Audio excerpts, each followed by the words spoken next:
যে যুব সমাজ এর হাতে হাত ধরে বাংলাদেশের জনগণ শিশু থেকে বৃদ্ধ, জায়া, বোন, মেয়ে, মায়া সবাই দাঁড়িয়ে গিয়েছিল, সেই জাতিকে দমানো যাবে না ইনশাআল্লাহ। বিএনপি জাতির সাথে দেওয়া কথা রাখে নাই। আমরা বিএনপিকে বলছি, দেশ এবং জাতির স্বার্থে আপনারা ভুল করছেন, আপনারা ভুল সংশোধন করে জনগণের কাতারে আসুন, জনরায়কে সম্মান করুন। জনরায়কে সম্মান না করার পরিণতি কি হতে পারে দফায় দফায় দেখার পরেও যদি শিক্ষা না হয়, জীবনেও আপনাদের শিক্ষা হবে না। খুলনাবাসী, আমরা আপনাদেরকে কথা দিতে এসেছি। আপনারা যে রায় দিয়েছেন, আমরা সেই রায়টাই আপনাদের কাছে চেয়েছিলাম। আর আমরা বলেছিলাম এই রায় বাস্তবায়ন করা হবে, সংসদে গিয়ে আমাদের দায়িত্ব। চুরি, ডাকাতি, ইঞ্জিনিয়ারিং করে ভোট কেড়ে নেওয়া হয়েছে, নেওয়া হোক। আমরা সংসদে যা আছি তাই নিয়ে আমরা সিংহের মতো লড়াই করে যাব ইনশাআল্লাহ। আমরা জানি সহজে কানে পানি ঢুকবে না, তখন সিরিঞ্জ দিয়ে যদি ঢুকাইতে হয় সে পানি আমরা ঢুকাবো।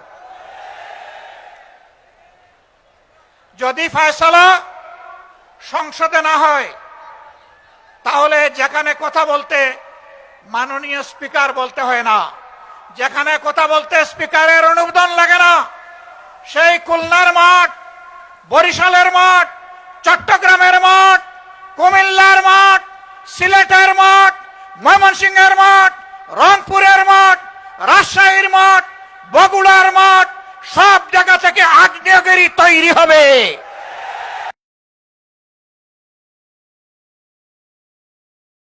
এই আগ্নেয়গিরির দাবানলে সমস্ত আবর্জনা পুড়ে সারকার হয়ে যাবে।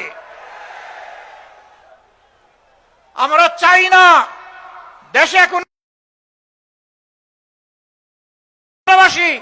শত যন্ত্রণা বুকে নিয়ে আমরা নির্বাচনের ফলাফলকে আমরা মেনে নিয়েছি, কিন্তু একথা মনে করবেন না কেউ, নির্বাচনের ফলাফল দেশে একটা গৃহযুদ্ধ শুরু না হোক, সেই জন্য আমরা মেনে নিয়েছিলাম।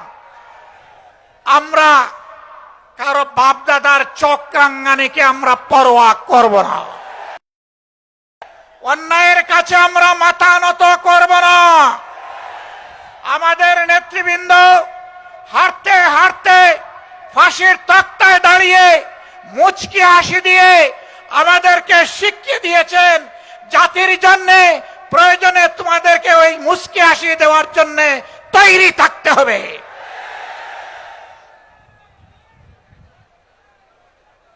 খানজাহান আলী শাহ মখদুম, শাহজালালের এই বাংলাদেশে জনগণ সেই মুচকি হাসি দেওয়ার জন্য প্রস্তুত। আমরা কোনো আধিপত্যবাদের কাছে মাথা নত করব না। সরকারকে স্পষ্ট বলে দিচ্ছি, যদি এই দেশবাসী এবং আমরা দেখতে পাই আধিপত্যবাদের সামনে আপনারা মাথা নত করছেন, আপনাদেরকে আমরা ছেড়ে কথা বলবো না। সাবধান, 20 কোটি মানুষের 24 কোটি হাত আজ প্রস্তুত। সীমান্তে সুড়সুড়ি দেওয়া হচ্ছে। পশ্চিমের নামে একটা দেশ তাদের নাগরিকদেরকে অবৈধভাবে আমাদের দেশে ঠেলে দিতে চাচ্ছে। আমাদের মুষ্টিমেয় বিজিবি সদস্য সীমান্তে যখন দাঁড়িয়ে গেছে, জনগণ তখন তাদের ডান হাতে পরিণত হয়েছে। এই ডান হাত সারা বাংলাদেশের 20 কোটি মানুষ। অতএব আমরা চাই না আমাদের কোনো প্রতিবেশীর ঘুম এবং শান্তি কেড়ে নিতে, আবার কোনো প্রতিবেশী আমাদের দিকে তাদের কালো হাত বাড়াক, ওইটাও আমরা চাই না। যদি কেউ আমাদের দিকে কালো হাত বাড়ায়, মহান আল্লাহর উপর ভরসা করে বলছি, সেই কালো হাত ভেঙে দেওয়া হবে ইনশাআল্লাহ। প্রিয় খুলনাবাসী, মনে হচ্ছে আরেকটি অনিবার্য বিপ্লবের জন্য প্রস্তুতি নিতে হবে। আপনারা কি সেই প্রস্তুতি নিতে রাজি আছেন?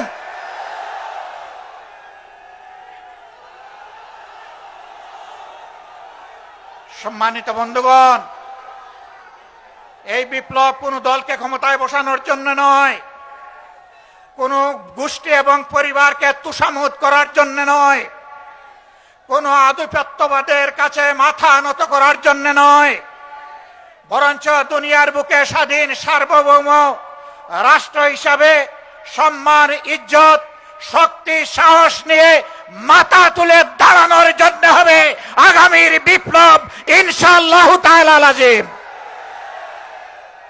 সেই অনিবার্য বিপ্লবের প্রস্তুতি নেওয়ার আহ্বান জানিয়ে একটি শোষণ, দুর্নীতিমুক্ত, চাঁদাবাজ মুক্ত,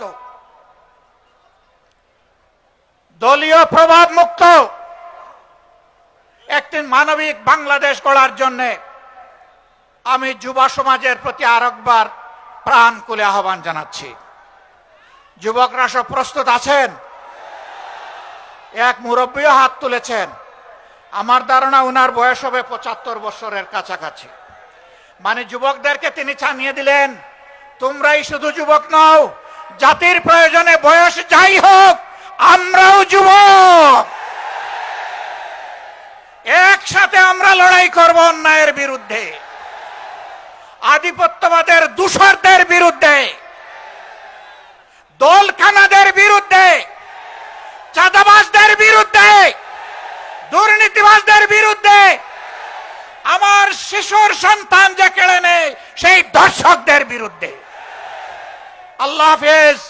বাংলাদেশ জিন্দাবাদ। 11 দলীয় ঐক্য জিন্দাবাদ।